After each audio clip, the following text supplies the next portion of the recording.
Gloire à Dieu. Amen. Merci Seigneur. Amen. Ce que nous faisons est vrai ici. Hein?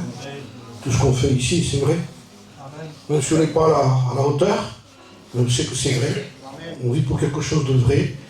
Parce que celui qui est vrai, c'est Jésus-Christ.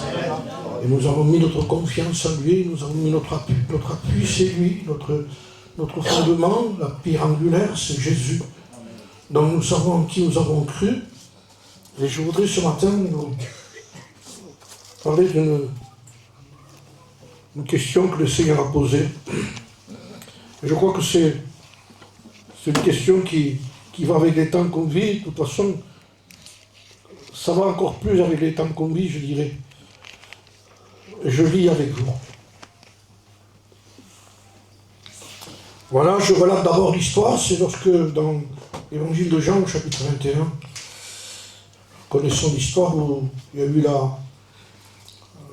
Pierre a été péché avec ses frères, avec plusieurs de ceux qui étaient avec eux. Il leur a dit je vais pécher. Et ils sont partis avec eux. Donc je vous lis l'histoire parce que je vais en venir à quelque chose de concret ici déjà. Hein. C'est qu'ils sont partis, et lorsqu'ils sont partis, ils n'ont rien pris. Vous connaissez l'histoire, et le Seigneur les voyait. Christ était ressuscité, il était sur le bord du lac de Galilée, et il les regardait faire, et il a vu qu'ils n'avaient rien pris. À un moment donné, il leur dit à haute voix, enfants, n'avez-vous rien à manger? Ils ont répondu rien. Dans le monde, nous n'avons rien pris. Voilà, ils ont confessé qu'ils n'ont rien pris. Et le Seigneur leur a dit, écoutez, jetez vos filets du côté droit, ils l'ont fait. Ils l'ont fait, il y a eu le résultat parce qu'ils l'ont fait. Et lorsqu'ils sont revenus au bord du lac, eh bien, il y a quelque chose qui s'est passé. C'est que le Seigneur, déjà, avait préparé quelque chose pour eux. Et je prends déjà au chapitre 21, du verset 9. Lorsqu'ils furent descendus à terre, ils virent là des charbons allumés, du poisson dessus et du pain. Jésus leur dit, apportez les poissons que vous venez de prendre aussi. Simon monta dans la barque, dira la parole de Dieu. Je prends au verset 12. Jésus leur dit, venez et mangez, venez et mangez. Et aucun des disciples n'osait lui demander, qui es-tu, sachant que c'était le Seigneur. Jésus s'approcha, prit le pain et leur en donna, de même du poisson. Verset 15. Et là va venir le sujet du message de ce matin. Après qu'ils eurent mangé, je souligne ce mot parce que c'est important, après qu'ils eurent mangé, Jésus dit à Simon-Pierre, et voilà la question, Simon, fils de Jonas, m'aimes-tu? Je crois que c'est la question qui a le plus d'effet en réalité dans les temps qu'on vit aujourd'hui. Ça n'a rien à voir avec les mots, aimer, c'est aimer. Hein. Ça n'a rien à voir parce qu'aujourd'hui, vous savez que nous avons traduit à peu près, je ne dis pas partout, mais c'est à peu près comme ça. C'est que l'évangile n'est pas que des mots. Les mots, on les connaît, les mots. Je te loue, je t'aime. Tout ça, on le connaît, on sait comment ça marche. Mais après, petit à petit, on ne s'est pas aperçu que l'évangile a été... Je suis chrétien, par exemple, je suis chrétien. C'est le titre qu'on se donne. Mais après, il faut qu'on sache qu'il y a un témoignage derrière le chrétien aussi, bien entendu, parce que sinon, ça va être que des mots. Et les mots n'ont plus de valeur. Les mots ne sont plus suffisants aujourd'hui. Le mot « je t'aime » non plus n'est pas suffisant. Parce que dans le mot « je t'aime », il y a quelque chose qui se vit après, surtout. Et Jésus pose la vraie question dans les temps qu'on vit. Simon, m'aimes-tu? Écoutez le résultat. Et ça, c'est important. Après qu'ils eurent mangé du pain et mangé du poisson, il leur dit. C'est-à-dire qu'il a posé la question, d'abord il a donné du pain et du poisson. Et je me suis arrêté sur ça. C'est pourquoi il a redonné du pain et du poisson avant de poser la question. Pour que ça ne repose pas sur un mérite. S'il aurait posé la question avant, ils auraient dit oui, je t'aime, il aurait pu dire, il me donne du poisson et du pain parce que je dis que je l'aimais. Non, Ce que je te donne n'a rien à voir. C'est trop puissant, aimer. Donner, je te donne avant. Je me suis donné déjà avant. Si nous l'aimons, c'est parce qu'il nous a aimé le premier. Il n'a pas attendu qu'on l'aime pour se donner. Et là encore, ça continue. C'est-à-dire, le pain et le poisson, il n'y a aucun mérite que tu l'aies parce que tu m'as dit quelque chose que tu m'aimais. Je ne t'ai pas posé la question avant. Je t'ai donné du pain d'abord. Je voudrais vous dire ce matin que tout ce que Dieu nous donne, ce n'est pas par rapport à nos mérites. Ça n'a rien à voir. On ne paye pas Dieu, nous. On ne paye pas Dieu. Un jour, j'avais fait un repas avec mon beau-père. J'avais dit à mon beau-père, aujourd'hui, il n'est plus. Et il avait dit, j'avais parlé avec lui, j'avais dit, beau-père, on pourrait se faire un petit repas ensemble. On met un peu chacun, on mange quelque chose de bon. Il m'a dit, d'accord. Pour vous dire ça, hein, donc on a mangé ensemble. Il avait acheté ce qu'il fallait. Et quand on a mangé, mais moi j'ai dit ce qu'il fallait dire. J'ai dit, vous me direz combien vous avez gaspillé. Il m'a dit quelque chose d'important que je me suis souvenu. Il m'a dit, chez moi, mes enfants ne payent pas. Amen. Amen. C'est important ça. Hein. Frères et sœurs, chez nous, chez lui, les enfants ne payent pas. On ne paye pas ici. Si on aime, c'est déjà fait. Il nous a aimés. Vous savez, dans l'Ancien Testament, c'était un commandement d'aimer Dieu. Dans le Nouveau Testament, c'est plus un commandement, c'est une logique. Si nous l'aimons, c'est parce qu'il nous a aimé le premier. Donc ça veut dire qu'il n'y a aucun mérite d'aimer quelqu'un qui vous a aimé avant. J'ai aucun mérite d'aimer mon père et ma mère, moi je vous le dis. Hein. Parce que j'ai compris qu'ils m'ont aimé avant. J'ai compris qu'ils ont passé des nuits pour moi avant. J'ai compris ce qu'ils ont souffert pour moi en tant que bébé, quand j'étais bébé. J'ai compris, une fois, j'ai écouté mon père qui donnait il parlait avec ma mère, il parlait avec eux, et moi je l'écoutais. Et tu te souviens, il parlait de moi. Il avait à peine quelques mois, il me disait, il nous restait que 20 000, c'était en ancien franc, on n'avait que 20 000 dans la poche. Mais on a été au docteur, on nous attendait de suite. Ils n'ont pas réfléchi. Et je voyais la souffrance qu'ils ont fait pour moi. Donc, quel mérite avait-il? Je n'avais pas besoin de commandement, tu aimeras ton père et ta mère, sortez ça d'ici. Sortez ça d'ici. Ça veut dire ce que ça veut dire ce matin, écoutez bien, quand il y a la conséquence d'aimer. Quand on aime, je disais un jour, quand on aime, c'est pas cher. Tout ce qui vient après n'est pas cher. Vous savez quand est-ce que ça devient cher? Réfléchissez à ce que je vous disais simple. C'est quand on perd de l'amour. Alors tout est cher. C'est cher. Mais pourquoi? Parce que l'amour a diminué. Ce qui enlève le prix, c'est l'amour. C'est pas cher. Et à partir de là, il y a une confiance qui s'établit avec le maître et il dit, écoutez bien ce que dit le Seigneur à ce moment-là. À partir du moment où il sait, par la réponse que donne Pierre, oui Seigneur, je t'aime. Ah oui, alors écoute, paie mes agneaux. Je te confie ce que j'aime le plus. À partir du moment où je sais que tu m'aimes, je vais te confier ce que moi j'aime. Et ce que j'aime le plus, ce sont les agneaux. Ce sont les agneaux, ce sont les brebis que j'ai moi. Christ aime les agneaux et aime les brebis. Christ nous aime. Alors il veut confier à son Église. C'est pas la peine que je sois un prédicateur avec un ministère, un chrétien déjà. Il confie ce qu'il aime à quelqu'un qu'il aime. C'est simple. De toute façon, même, si vous avez un petit, hein, ou un petit-fils, ou qu'importe, et vous le prenez au supermarché, le père et la mère disent, je le prends, le père arrive. Oui, le petit, mais qui c'est qui l'a pris? Si c'est quelqu'un, même si c'est la famille, mais qui est un peu ailleurs chaque fois, vous voyez, c'est pas qu'il n'aime pas, il n'est pas attentif.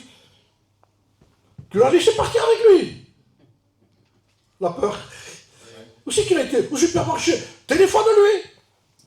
Pourquoi? Parce qu'il sait qu'il est distrait. Il va avoir les rayons. Et le petit va passer à côté. On a toutes les pensées, il va le perdre.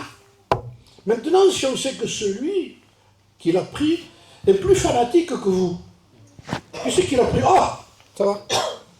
N'aie pas peur. N'aie pas peur. Tranquille, il dit tranquille. Pourquoi tranquille? Parce qu'il ne le perdra pas. Il ne le perdra pas. Ce que Dieu nous a confié, c'est ce qu'il y a de plus cher.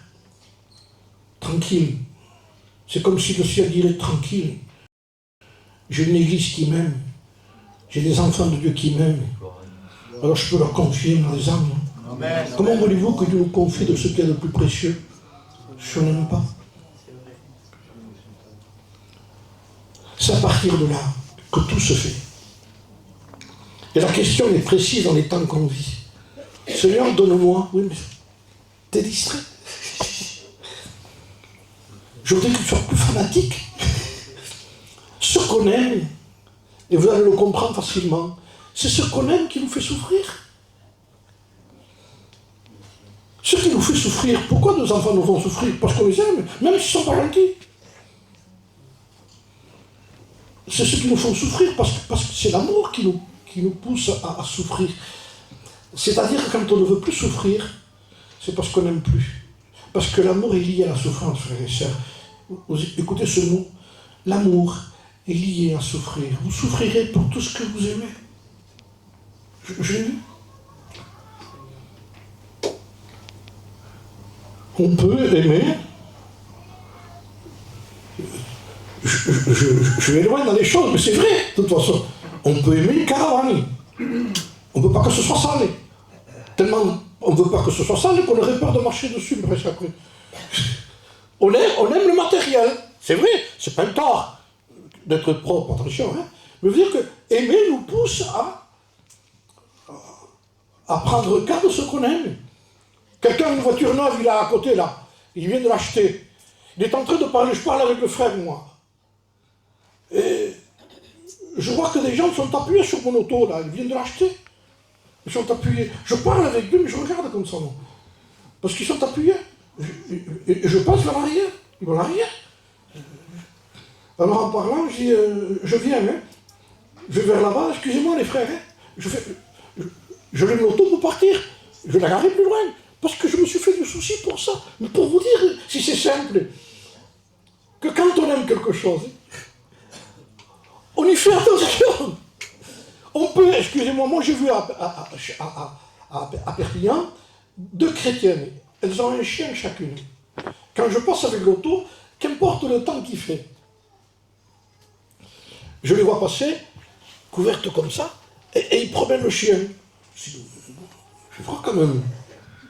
Mais écoutez, moi je ne comprends pas ça, parce que moi j'ai pas de chien. Mais ils aiment leur chien. Je ne sais pas si vous comprenez. Ils sont capables de sortir dehors avec le foie parce qu'ils aiment leur chien. Est-ce que vous vous rendez compte aujourd'hui que par rapport à une réunion de prière, à une réunion qui appartient à l'Église, à l'œuvre de Dieu, oh, il fait froid, il y a toujours... Mais vous vous rendez compte que l'autre sort un chien, excusez-moi le mot. Voilà l'amour. Jusqu'à quel niveau? Oui, le prix qu'on paye par rapport à la consécration, par rapport à l'amour. C'est tout à fait normal ce que je vous dis. C'est l'époque des cadeaux. Donc tout le monde est en train de prévoir déjà, dans la lignée, qui mettent de côté même, pour acheter quelque chose pour celui qui l'aime. Il sait que la petite veut ça, le petit veut ça. Ils ne vont pas attendre 50%, c'est après Noël. Ils vont payer à plein pot. Et comme je disais, s'ils y vont tous les deux, mari ou femme, ou grand-père et grand-mère, quand ils verront la chose qu'ils voient, et qu'ils regardent le prix, mais comme ils savent pour qui c'est, et comme les deux l'aiment, on ne sait pas qui l'aime le plus, ils posent la question. C'est ça que veut le petit, oui. Eh bien, c'est pas cher. Et non, c'est vrai. C'est vrai. Il n'y a pas de problème, tu n'auras pas de combat, hein. Pourquoi? Parce que les deux l'aiment. Les deux l'aiment. Et le mot, c'est pas cher. c'est par rapport à l'amour qu'il y a entre les deux. C'est-à-dire que le prix n'est plus le prix par rapport à l'amour qu'il y a ici d'abord. Le prix devient important quand il y a un manque d'amour. Maintenant, s'il y a un manque d'amour et que ce n'est pas l'amour plein qu'il y a, même si c'est à 50%, eh bien c'est cher. C'est 50%. Parce qu'il n'y a pas assez d'amour. Tout dépend de l'amour qu'on a. Et aujourd'hui, c'est simple, mais comprenez-le. Et je veux le comprendre aussi avec vous. Que quand on aime, c'est pas cher. Une réunion, c'est pas cher. Mais ben, tu sais, il peut y avoir même une émission à la télévision, mais ah non, bah non, moi je vais à la réunion, moi. Ah non. Je ne parle pas ma réunion pour un épisode de télévision, non. Ah non, non, c'est plus cher ce que Christ a fait pour nous. On ne va pas comparer ça avec une réunion de prière. Vous savez ce que j'entends de plus en plus? Encore ce matin, je parlais avec un chrétien fidèle, qui pourrait être un prédicateur, mais qui a voulu rester un ancien dans l'église. C'est important ça aussi. Il n'a pas voulu prêcher, il a voulu être un ancien, quelqu'un qui travaille dans l'œuvre de Dieu. Et il me dit, Xavier, la prière disparaît des églises.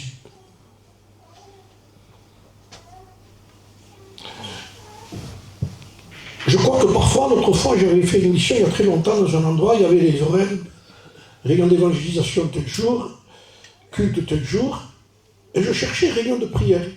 Il n'y en avait pas, c'était pas écrit. Je dis, tiens, comment ça fait que c'est pas écrit une réunion de prière? Alors je dis, c'est pas normal, mais il va avoir une réunion de prière quand même. Mais c'était pas écrit.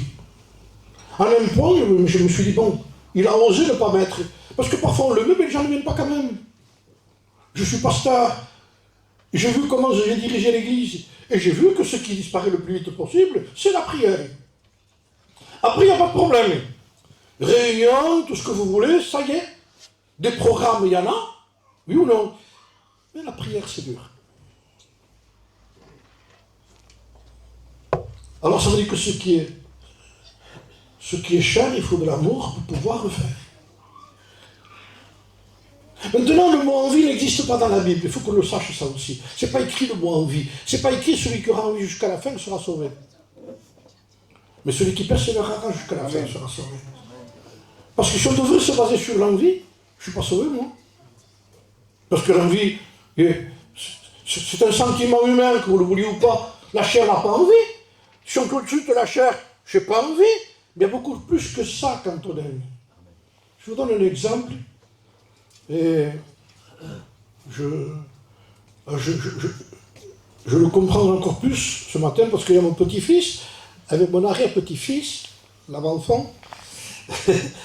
C'est que les premiers jours, je disais, quand quelqu'un a un petit bébé, un couple qui a un bébé, les premiers jours, quand il y a le biberon à 9h du soir, ils sont là, tous les deux, ils sont assis, et il donne le biberon, l'autre le regarde, si c'est le papa, si c'est la maman qui le donne, il le regarde, il est là, il veut le voir, il a envie de le voir téter.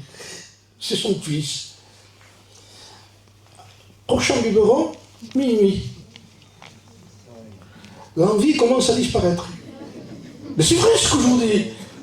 Ça ne veut pas dire que l'amour disparaît. Parce que si l'envie serait liée à l'amour, l'amour disparaît alors. Non, non, non, il n'y a que l'envie qui disparaît. Mais qu'est-ce qui intervient après? En plus, l'autre, c'est à 3h du matin. On dit par là. Comment ça marche?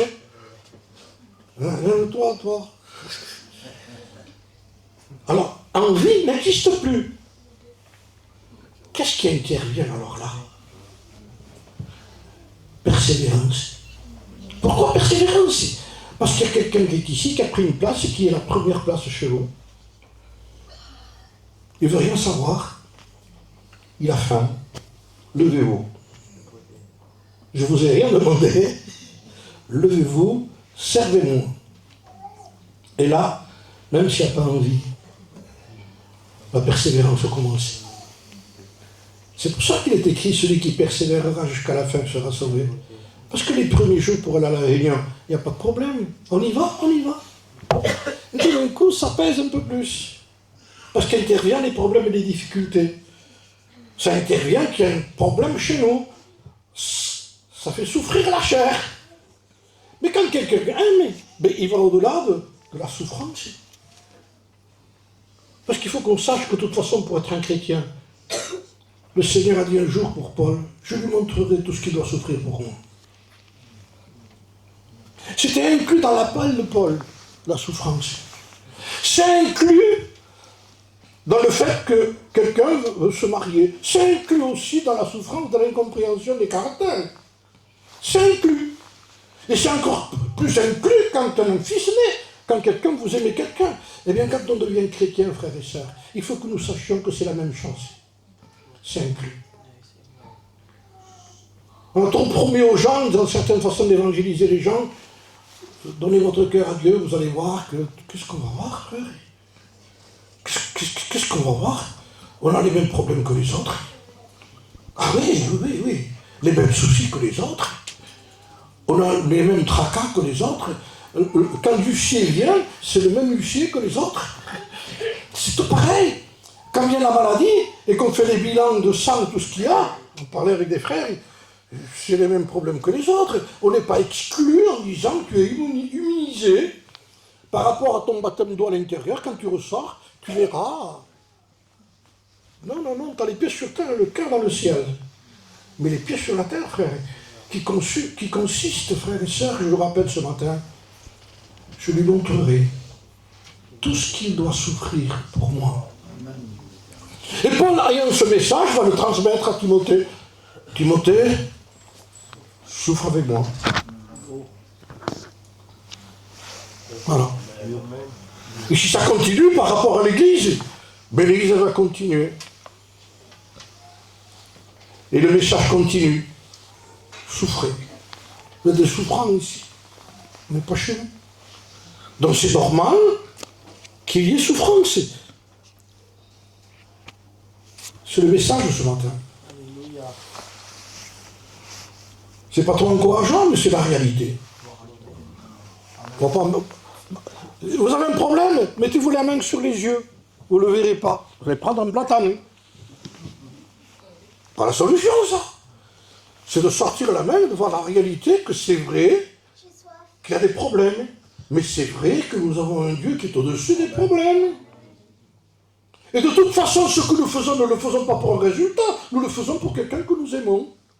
Il le fait, il le fait, il ne le fait pas, il ne le fait pas. On ne sert pas Dieu pour ce qu'il fait, pour ce qu'il donne, mais pour ce qu'il est. Il est Dieu. Il est Dieu. Vous croyez que j'aurais abandonné? Le foyer de mon père et ma mère n'était pas un foyer qui était riche. On a vécu toujours juste. Je connaissais le foyer de mes parents.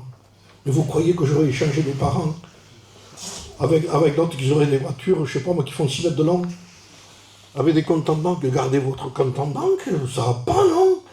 Moi, je veux mon père et ma mère, moi, c'est tout. Moi, j'aime la vieille voiture de mon père. De toute façon, quand on aime... Vous avez vu un enfant quand il parle avec un autre enfant?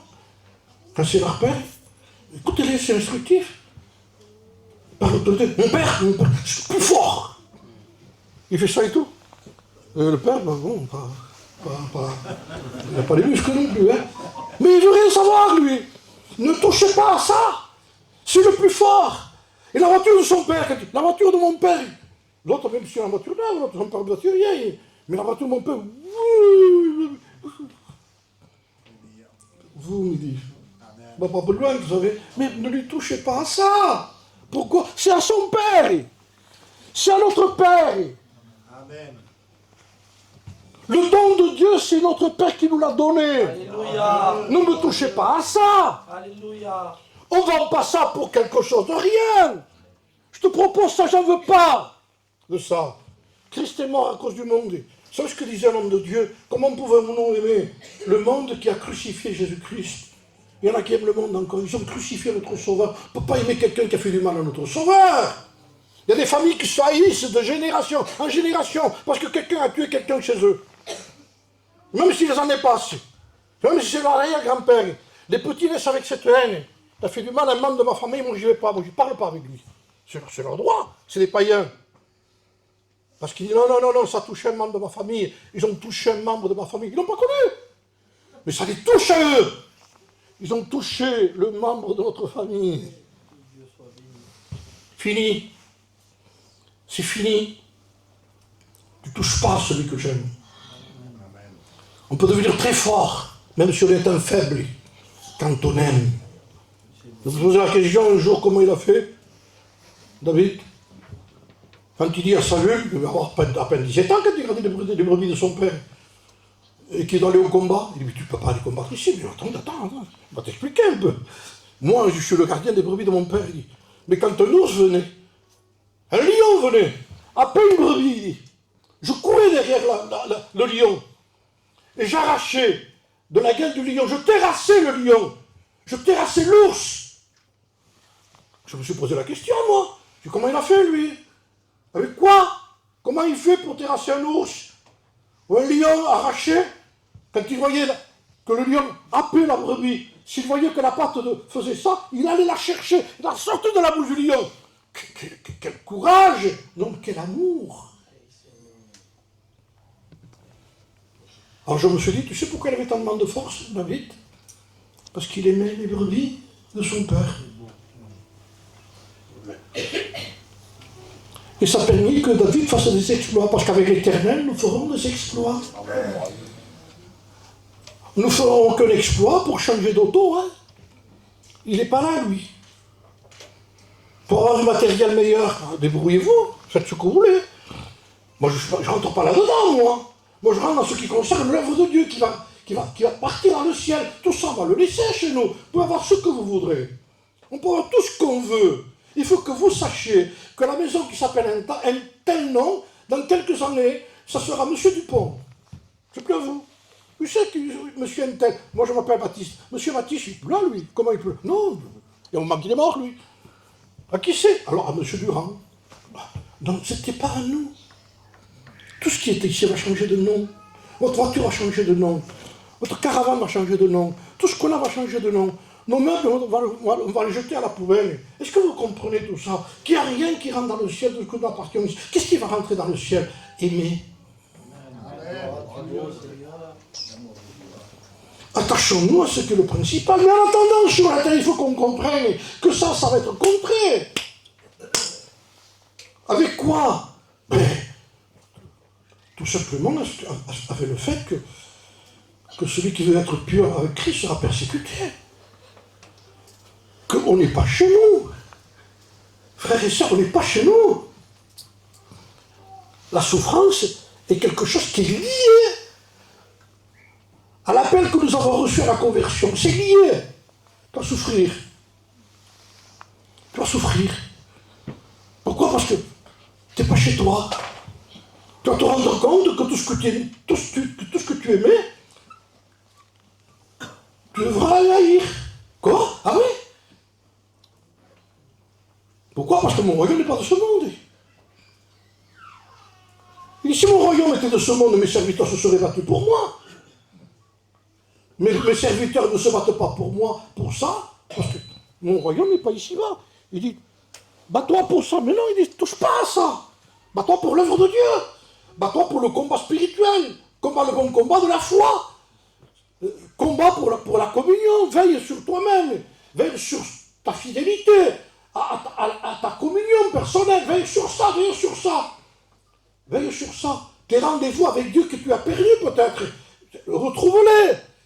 Parce qu'il est important que tu aies tes rendez-vous avec Dieu. C'est quelque chose qui est intime.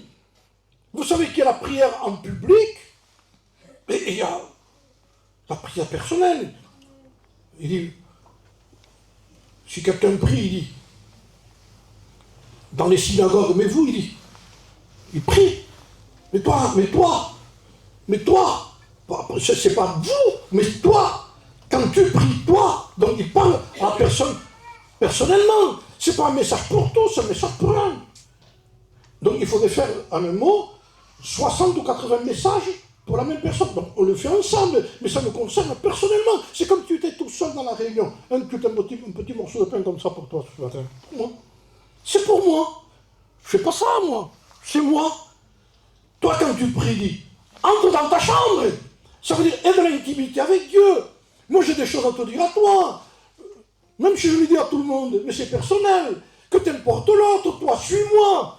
Parce qu'on se compare aux autres. Mais lui, il ne va pas, il ne le fait pas, lui. Et tout le monde fait comme ça. Mais quand quelque chose est mal, disait un homme de Dieu, même si tout le monde le fait, ça s'appellera mal quand même. Hein. C'est pas la majorité qui va changer le nom. Hein. Si c'est mal, c'est mal. Oui, mais tout le monde le fait. Mais ça s'appelle mal. Et le bien, même s'il n'y a qu'une personne ou que personne ne le fait pas, disait l'homme de Dieu, même si personne ne fait le bien, mais Dieu donnera le même nom, ça s'appelle bien, même si personne ne le fait. Moi, je donne les mêmes noms, moi. Je ne change pas de nom par rapport au tempérament de l'Église qui change. Ah non, ma parole est immuable. Elle ne change pas. Toujours la même. Bien, mal. Lumière, ténèbres. D'abord, il fait le choix de suite quand il parle. Il crée la lumière, il donne des noms de suite. Il dit lumière et ténèbres, lumière et nuit. Et Dieu donne son avis. La lumière est bonne. Frères et sœurs, la lumière est bonne. Frères et sœurs, je vous le dis ce matin, je sais que dans mon palais, il n'y a pas de goût sur ça. Il n'y a pas de goût. Ça ne mange pas ça, la chair. Mais je sais que la parole de Dieu est bonne. Mais pour qui? Pour celui qui est à l'intérieur, qui vit en moi, qui vit en vous. Il y a une personne qui vit en nous, qui ne veut pas de ce lait de la chair. Il comprend qu'on doit manger. Il n'a pas dit qu'il ne faudrait pas qu'on mange. Mais il dit l'homme ne vit pas de pain seulement. Il sait qu'il faut qu'on mange. Il le sait qu'on en a besoin de boire, manger, travailler, faire ce qu'on doit faire. Il le sait. Mais il dit, tu ne dois pas vivre que de ça, toi. Toi, tu es un chrétien, toi. Et tu sais que le combat que tu vas mener, c'est le combat d'un chrétien. Combat le bon combat de la foi. Combattant le bon combat de la foi de Dieu. Ça appartient à Dieu. C'est à Dieu. C'est notre œuvre à nous. Il nous rend participants de sa nature divine. Il nous fait la grâce. Quelle grâce, frère. Quelle grâce de dire, toi tu n'es pas pareil. Toi tu m'appartiens. Toi tu n'es pas comme les autres. Toi tu dis pas ça. Toi tu fais pas ça. Mais c'est un honneur. Ne le prenez pas comme une charge, comme un poids. Pardonnez-moi d'élever la voix, mais c'est comme ça, je le ressens comme ça. Parce que ça me concerne. Parce que je sais que le diable m'attaque sur ça. Tu sais, t'as qu'à dire ça, hein, c'est fini. Non, je ne peux pas le dire ça, moi. Oui, mais tu t'arranges ton problème, là, si tu dis ça. Mais je ne veux pas arranger mon problème, on veut plaire à Dieu. À partir du moment où on devient chrétien, des compromis vont venir, des vents contraires vont venir. Vous savez, un jour, Paul a dit un mot. Je voudrais vous le lire parce que je ne voudrais pas l'oublier. Paul est en prison dans l'Épître aux Philippiens. Il écrit en prison. Ces lettres, la plupart de ces lettres étaient écrites en prison. Dites-moi, posez-vous la question, je pose la question. Un homme de telle valeur, que fait-il en prison? Est-ce qu'il n'était pas meilleur dehors? 5 ministères, je ne sais même pas s'il y en a un, moi. Il y en avait 5. Des dons spirituels, les 9. Tout. On le met en prison. Et dans la prison, au lieu de dire faites une pétition pour me faire sortir, il leur écrit. On dirait qu'il est en voyage, on dirait qu'il est en vacances quand il écrit. On dirait qu'il a un hamac entre 2 palmiers et qu'il se balance avec une noix de coco avec une paille dedans quand il écrit ça. Réjouissez-vous dans le Seigneur. Je le répète, on fait la photo, on dit il peut se réjouir lui. Il est en prison, frère. Il vient de recevoir des coups. On l'a frappé. Pourquoi on l'a frappé? Parce qu'il vient de chasser un démon. Est-ce que tous nos coups sont pour Dieu? Non. Je porte sur moi les marques de Jésus-Christ, disait Paul. C'est-à-dire quand il enlevait sa tunique pour se rafraîchir un peu, peut-être il y avait un frère derrière, t'as vu tout, les traces que t'as derrière là? Qui c'est qui t'a fait ça? C'est pour Christ que je les ai reçus. Je me posais la question, est-ce que toutes tes marques sont été pour Jésus? Tous les coups que tu as reçus. Amen. Et j'ai reçu un coup, attends, écoutez bien ce mot. Je veux que vous sachiez, Philippiens chapitre 1 et verset 12, je veux que vous sachiez, frère, que ce qui m'est arrivé a plutôt contribué au progrès de l'évangile. En effet, dans tout le prétoire et partout ailleurs, nul n'ignore que c'est pour Christ que je suis dans les liens. Tout le monde le sait. Tu sais pourquoi Paul est en prison? Il s'est disputé avec un tel, la police est arrivée, et comme il était en train de frapper quelqu'un, on l'a mis dans la prison. Non, il n'a frappé personne, lui. Mais il avait raison de frapper, il avait des raisons. Mais surtout pas. C'est pour Christ, lui. Pas parce qu'il s'est défendu. C'est pour Christ, il n'a rien fait. C'est parce qu'il est un témoin de Jésus-Christ. C'est qu'au lieu de se plaindre, de dire « Sortez-moi de là !» Avec Silas, « Sortez-moi de là !» Il chante des cantiques dans la nuit, il chante des cantiques. Chante des cantiques. Chante des cantiques dans les problèmes. Ils ont reçu des coups de bâton. Il avait des raisons d'être en colère. Seigneur, qu'est-ce qui m'arrive quand même? Je viens de chasser un démon. Non, non, non. Il sait que toute chose concourt au bien de ceux qui aiment Dieu. Il sait que son chemin est choisi par Dieu. Et que ses problèmes ne viennent pas à cause de ce que lui a fait quelque chose qu'il ne faut pas. Ne souffrez pas comme des malfaiteurs, disait Paul. Il écrivait déjà. On peut souffrir comme un malfaiteur. C'est-à-dire, tu te rends compte de ce que je souffre? Oui, qu'est-ce qui s'est passé? Ben voilà, écoute, je dois payer un PV, là, on veut m'enlever le permis. Quelle souffrance de moi, Seigneur. Attends, explique-moi, qu'est-ce qui s'est passé? Comment ça s'est passé ça? Mais je roulais à 180. Ça peut arriver tout le monde, ça. Et j'étais fâché. Avec tous les problèmes que j'ai. Seigneur Jésus, quand même. Vous voulez pas qu'on plaide de ça, non? Dites-moi, entre vous et moi, je suis pareil. On peut dire Zinda, pauvre, mais dans le fond, on dit bon, c'est parce qu'on est humain, on dit ça. Mais ma soeur, mon frère, t'aurais dû rouler un peu doucement. Faites soumis aux autorités. Parce que les autorités ont été mises par Dieu. La plaque que tu vois, c'est comme ça, là. T'as grillé un feu rouge, je ne vais pas le griller. Et maintenant, tu me parles de ta souffrance, elle vient du spirituel, priez pour moi. Je ne prie pas pour ça, mon frère. Il y a d'autres prières à faire. Pour le frère qui est malade. Amen. Amen. Mais pas pour quelqu'un qui vient de dire un stop. On meurt. Ça veut dire que toutes nos souffrances ne sont pas spirituelles, frère. C'est pour Christ que je suis dans les liens, il dit. Et tout le monde le sait. C'est parce que j'étais un témoin de Jésus-Christ. C'est parce que j'ai été fidèle que j'ai des problèmes. La fidélité, je ne suis pas un prophète, mais je peux vous le dire, la fidélité attire les problèmes. Ah bon? Oui. Parce que si quelqu'un veut être fidèle, il sera persécuté. C'est pas exclu. C'est presque une preuve que tu es fidèle. Tu as des difficultés. Parce que tu veux marcher avec Dieu. Depuis que tu as dit, que tu as décidé, il y en a qui le disent ça, depuis que j'ai décidé de prier pour mon mari et pour mes enfants, ils sont encore plus méchants qu'avant. Puis continue. Ça bouge. C'est parce que ça commence à bouger déjà. Mais pas comme on croit, nous. Ça bouge. Il y a plus. C'est parce qu'il veut te décourager, le diable. Mais il continue, dit Dieu. Ça commence à bouger. Continue. Si je devrais me décourager, je ne prêcherai plus, moi. Je ne vous donne pas l'exemple, hein, mais vous promet par rapport au problème, je ne vous dis pas. Mais ça fait partie du programme. Quand on comprend ça, on est tranquille, ça dépend comment on part dans les choses de Dieu. Si on veut l'évangile, ouais, changer une citrouille en carrosse, c'est loi Disney, ça, c'est pas d'évangile, ça. On ne change rien, on n'a pas de baguette magique, non. On dit continue, frère, Seigneur est avec toi. En même temps, il tarde dans ce qu'il fait parce qu'il est en train de construire quelque chose chez toi aussi. Parce qu'il ne fait pas qu'un travail seul. Non seulement il va t'exaucer là-bas, mais il est en train de faire un travail de patience dans ta vie parce que tu manques de patience. Je manque de patience. Et il nous forge en même temps que les problèmes.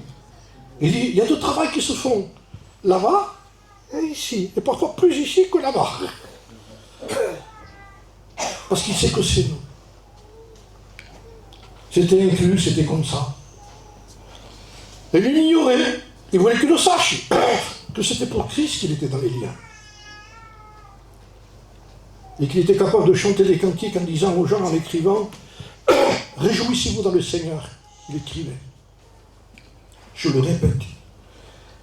Réjouissez-vous. Que votre douceur soit connue de tous les hommes. Douceur, dans des moments comme ça, c'est là où on est le plus aiguë. C'est l'évangile. On ne connaît pas ce niveau. Mais parce qu'on passe à côté. Arrive à se réjouir, même dans le problème. Mais c'est pas un fanatique, c'est pas un détraqué. Frère, moi, je ne fais pas le martyr, moi. Chez moi, s'il y a une chaise, je ne m'assois pas par terre. Non, je veux souffrir pour Christ. Donc, un détraqué, prends ta chaise. Mais si ça passe que la chaise n'y est plus, vous croyez que je vais pleurer dehors après? Vous croyez qu'on a le droit de pleurer dehors? Vous savez ce qui est écrit dans l'Épître aux Hébreux? Ils ont accepté avec joie l'enlèvement de leurs biens. Ça fait partie de la foi. Hein? Oui, et de la joie. Comment être joyeux? Quand Dieu ajoute, il n'y a pas de problème. Je te bénis, je te donne ça plus ça. Tiens, merci Seigneur, gloire à Dieu. Merci Seigneur. Il m'a donné ça, et même plus ça. Gloire à Dieu, Dieu le fait, ça aussi. Mais quand Dieu, s'il le veut, lui, ça, qu'au lieu d'ajouter, il sort quelque chose qu'on avait. Et que là, on se sent aigri. Tiens, t'as vu de quoi dépendait sa joie? De ce qu'il y avait à côté. Je n'ai plus sa joie. C'est ce que je lui ai donné qui est devenu sa joie. Il n'est plus heureux à cause de moi, mais par rapport à ce que j'ai donné. Vous savez, je prends souvent cet exemple. Quand je pense à ça, j'ai le micro ici. Écoutez bien, je disais ça, écoutez. Je l'ai fait souvent, ça, dans ce sens-là. Regardez. Je tape ici, ça fait du bruit ici. Donc je dis, ça c'est ma vie, ce que Dieu me donne. Merci Seigneur. Et tout d'un coup, il tape là. Ça c'est ma vie spirituelle. Touche pas à ma vie spirituelle. Mon christianisme. Mais pourquoi quand je tape ici, ça fait du bruit ici? Parce que c'est trop serti. Ça s'est trop accroché à la vie spirituelle. Je vous donne l'exemple du micro parce qu'il est simple. Maintenant, mais j'en ai besoin de ça. Pas de problème, il dit. On va faire un accord tous les deux. Pousse ça, garde-le. Regarde maintenant. Pourquoi ça ne fait plus de bruit? Parce que tu as mis de côté ce qui était de la chair, le matériel, et ta vie spirituelle, elle ne dépend pas de ça. Amen. Tu seras toujours chrétien, là. Je t'entendrai toujours, là. On parlera toujours ensemble. Ça ne dépendra pas de ça. Que Dieu soit béni pour ce qu'il donne, et que ça reste à sa place. Il y a des gens que leur choix dépend de si tout va bien. C'est ce qu'a dit le diable pour Job.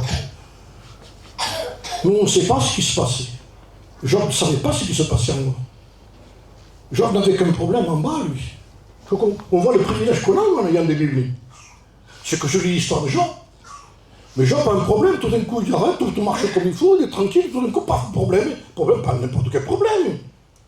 Des nouvelles après nouvelles, les enfants qui meurent, tout ce que vous voulez, c'est l'extrême. N'ayez pas peur, on n'arrivera pas à ces niveaux. Il y en a qui, moi aussi, vous comprenez bien, on est tous pareils. C'est des exceptions, ça. Mais ça vous prouve à quel niveau quelqu'un peut aimer Dieu. Et pourquoi? Pour une discussion qu'il y a eu en nous. Mais on le sait, nous, mais lui ne le sait pas. Tout d'un coup, tout ruine. Et sa femme lui dit, écoute, avec tout ce qui t'arrive, tu as une solution, maudit Dieu et meurt. Et lui, les femmes, tu parles en insensé. C'est long, hein? Pourquoi tout ça? Parce qu'une discussion s'est passée en nous, entre Satan et Dieu. Et Satan dit à Dieu la pire des choses qui puissent exister, parce que Dieu lui dit, as-tu vu mon serviteur Job? Il savait à quoi il voulait en venir, lui. Intègre et fidèle, criant Dieu, se détournant du mal, il n'y a personne comme lui sur la terre. Oui, mais voilà le mot terrible pour Dieu. Il a employé le plus grand mot qui puisse exister. Hein. Il se trouvait dans la lune, je vais en profiter. Hein.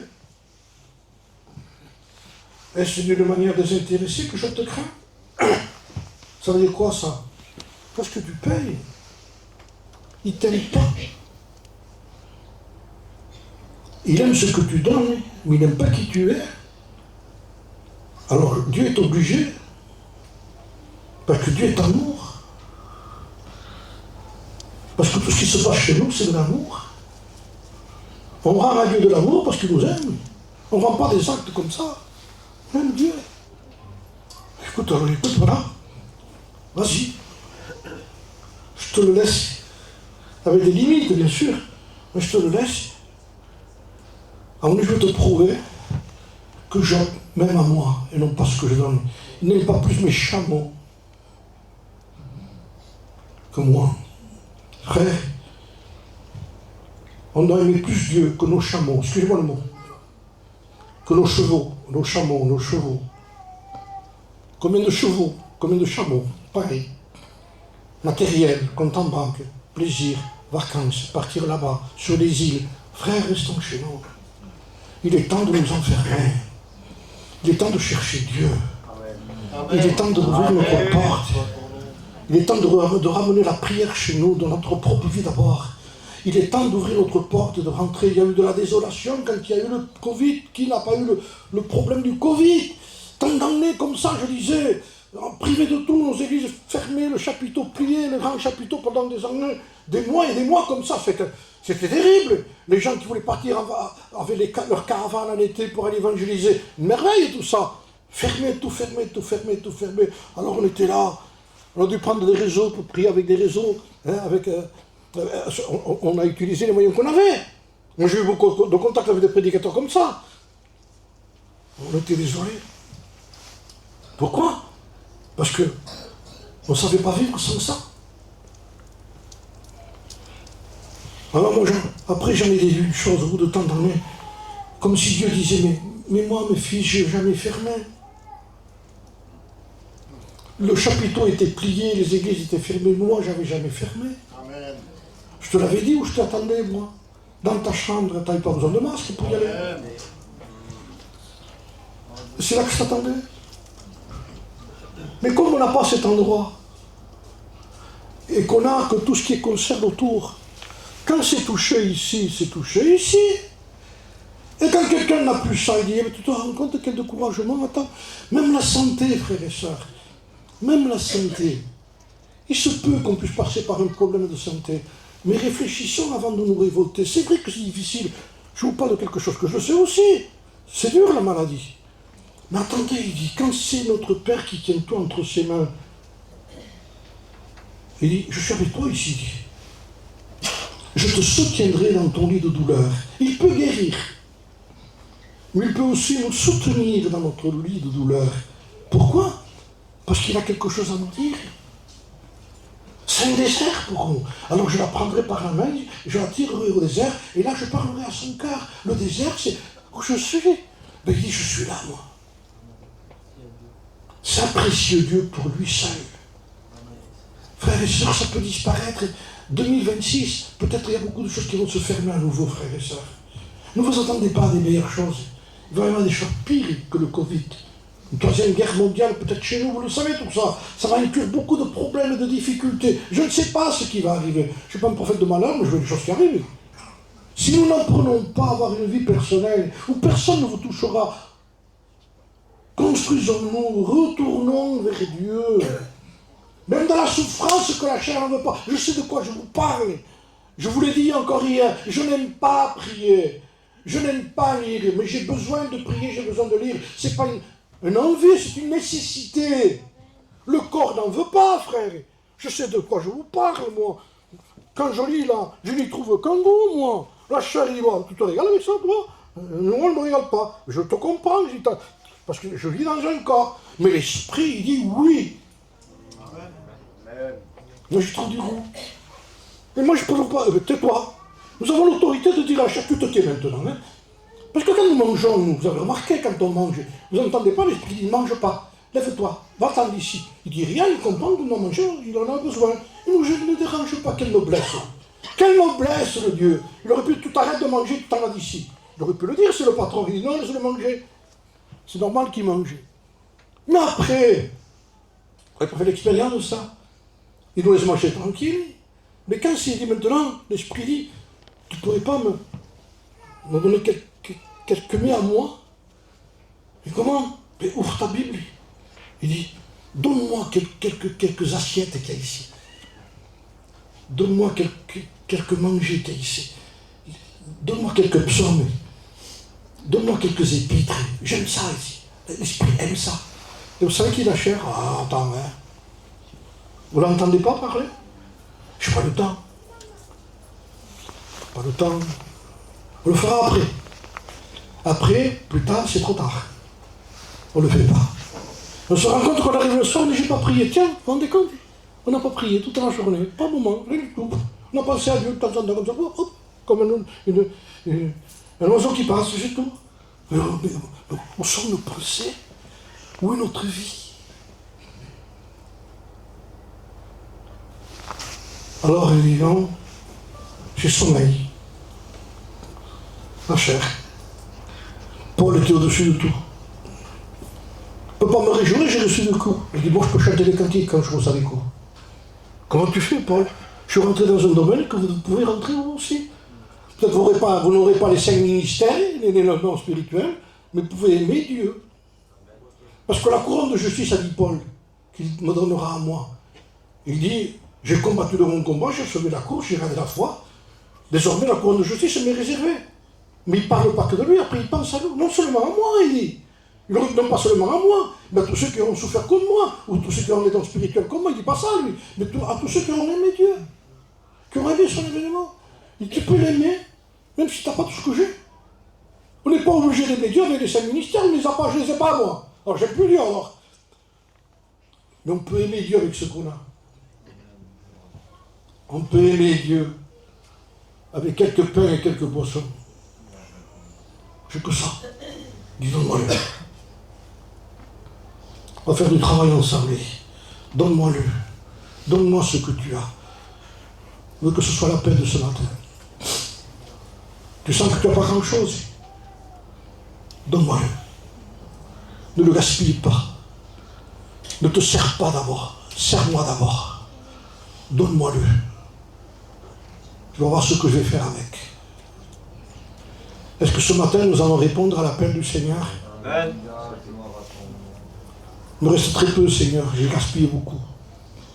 Un cantique qui dit, j'ai perdu du temps. Mais c'est vrai. Il en perd encore. Quoi qu'il faut arrêter, hein. Tout le monde le sait, il dit, parce que je passe. Et tout le monde le sait que ce que je suis en prison, c'est pas parce que j'ai fait quelque chose de mal.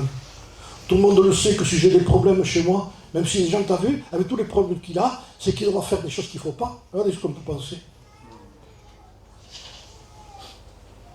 On peut juger comme ça aussi. Mais c'est pas juger comme ça. Écoutez ce que dit Paul. On va finir. Je veux que vous sachiez que tout ce qui m'est arrivé a contribué au progrès de l'évangile. Pourquoi? La plupart des frères, il dit, dans le Seigneur, encouragés par mes liens, ont plus d'assurance, il dit, d'annoncer sans crainte la parole. J'ai encouragé les frères tout en étant en prison pour qu'eux fassent du travail pour Dieu. Je ne le fais pas, je passe par des problèmes, mais ils vont être encouragés par le fait que moi je suis capable de louer Dieu dans mon problème. Et vous avez des sœurs et des frères qui sont dans le même cas.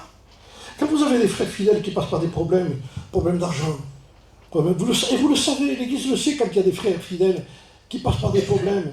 En plus, ça lui est arrivé ça, il n'arrive que des problèmes. Tu te rends compte de cette sœur, ce frère, et que vous le voyez à la réunion de prière, avec tout le poids qu'il a, avec tel le souci qu'il a, et que c'est encore le premier à venir, à s'asseoir, à mettre le voile, la sœur, le frère à prendre sa Bible, et qui sont là en disant, je te loue Seigneur, merci pour la réunion que nous avons ici, bénis un tel Seigneur.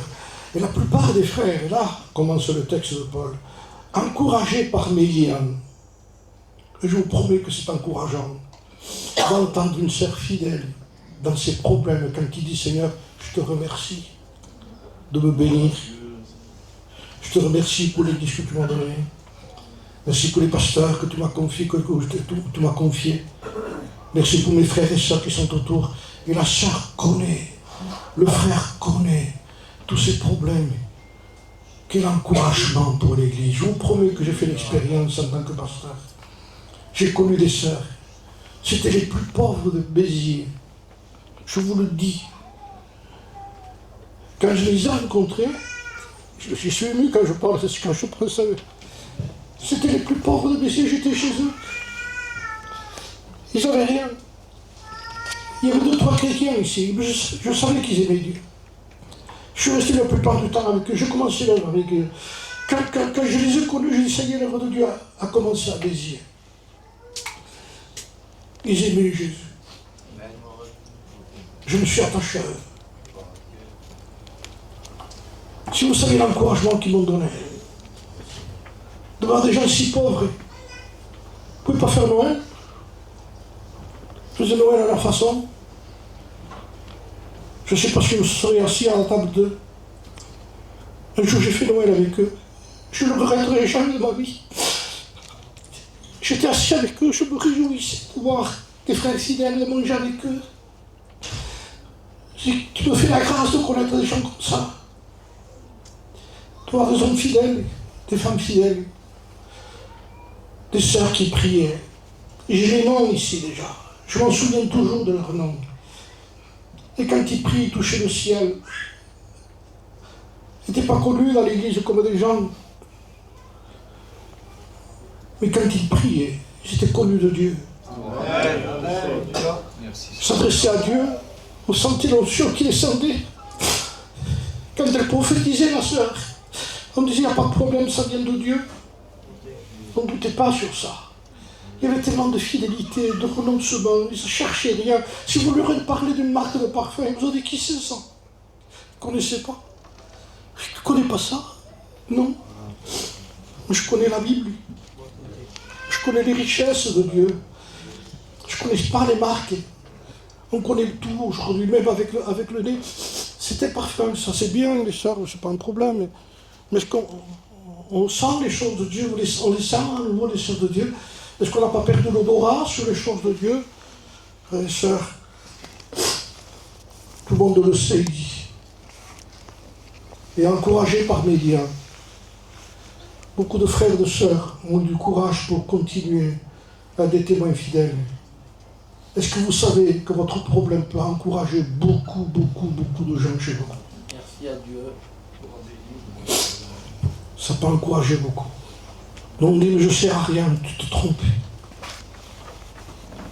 Je vais vous dire une chose, j'exagère pas dans ce que je dis, je ne crois pas. Pour encourager quelqu'un plus, peut-être quelqu'un qui a des problèmes en bas, que quelqu'un qui n'a aucun problème en haut et qui prêche. C'est un message, pas de problème, c'est la vérité ce qui prêche. Mais quand quelqu'un a des problèmes, ce qu'il apporte à Dieu, c'est un parfum qui est brisé. Il donne tout à Dieu. Et l'odeur se sent, frère.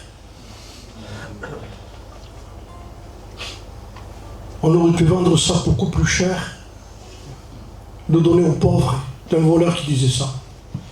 La consécration n'a pas de prix, frères et sœurs. Si vous avez quelque chose qui vous reste encore, parce que certains disent, tu savais tout ce que j'ai perdu, frère, je pourrais te parler, je te parlerai. Tu n'as pas besoin de me parler, ma soeur. Je ne suis pas un prophète, moi. Je suis un prédicateur. Et qui m'ont fait confiance, les frères, de venir leur prêcher ici la parole de Dieu. Merci de votre invitation. De partager avec les frères ce que nous sommes en train de faire ici. Mais je te veux te dire une chose. Ne perds pas courage. Avant de gaspiller ça pour les choses de la terre, arrête-toi, arrête tout. Arrête tes projets que tu avais. Consulte Dieu à nouveau, retourne dans ta chambre. Retourne dans l'endroit où le Seigneur t'a appelé plusieurs fois. Il t'a dit, je t'attendais ici, tu n'es pas venu. Je t'ai attendu. Tu es parti ailleurs, tu es allé autre part. Je n'ai pas le temps. Arrêtez le temps, arrêtons le temps. Arrêtons tout, frères et sœurs. Ça ne mérite rien, ça. Il n'y a rien pour nous ici, c'est pas chez nous ici. Ouvrez la fenêtre, je ne sais pas chez vous ici. Où c'est chez nous? C'est déjà une antichambre de chez nous ici. Vous allez ressentir l'odeur que je prépare en haut, déjà ici. Vous allez ressentir l'odeur du pain. Que celui qui était rétrograde a dit, dans la maison de mon père, il y a du pain en abondance, moi ici je meurs de faim. Parce qu'ils sentent l'odeur ici, du pain ici. Le rétrograde peut ressentir l'odeur du pain de la maison du Père. Il dit, j'ai envie de revenir à Dieu aussi. Et ici que ça peut se passer. Soyez fidèles, frères, dans votre église. Soyez fidèles en dehors du bâtiment. Soyons fidèles dans ce que Dieu a fait pour nous. Il y a beaucoup plus qu'ici même. Nous sommes les pierres vivantes de Jésus-Christ, choisies et précieuses devant Dieu, qui ont un grand prix devant Dieu. Il habite dans nos cœurs, il vit en nous. Qu'importe par où on passe, Seigneur, pourvu que tu sois avec nous. Seigneur, tu me dis de partir, disait Moïse, mais consens à venir avec nous, sinon ne me fais pas partir. Je ne veux pas partir parce que je m'appelle Moïse. Il faut que toi tu viennes avec moi, sinon je ne pars pas. C'est de lui qu'il faut veiller si nous l'avons ou pas. Parce qu'il faut que nous sachions que nous sommes encourageants dans l'Église. Alors quoi que vous ayez qui vous reste, ne le gaspillez pas. Vite, vite, vite, apportez-le entre les mains du Seigneur. Vous allez voir ce qui va se passer. C'est qu'il va faire des miracles avec. Il va renouveler en nous un esprit disposé. Nous aurons plus de contact avec Dieu. Et on va ouvrir la Bible, la parole de Dieu. Il y a longtemps que je n'ai pas ouvert. On dira, ben écoute, ouvre-la et je te parlerai. Ouvre la parole de Dieu, je te parlerai. On prie le Seigneur. Merci Seigneur. Quel besoin, Seigneur. Quel besoin.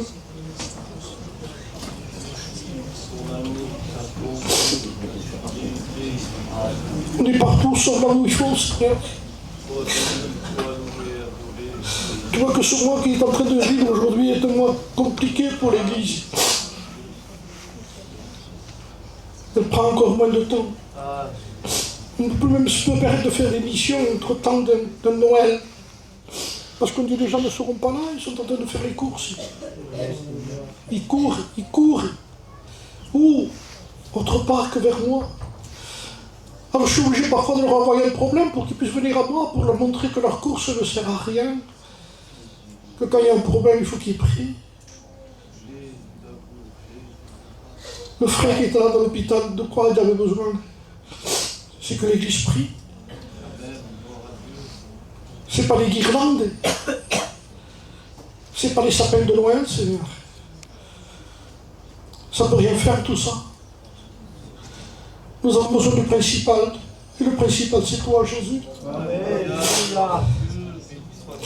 Nous avons oublié. Terrible d'oublier Jésus chez nous.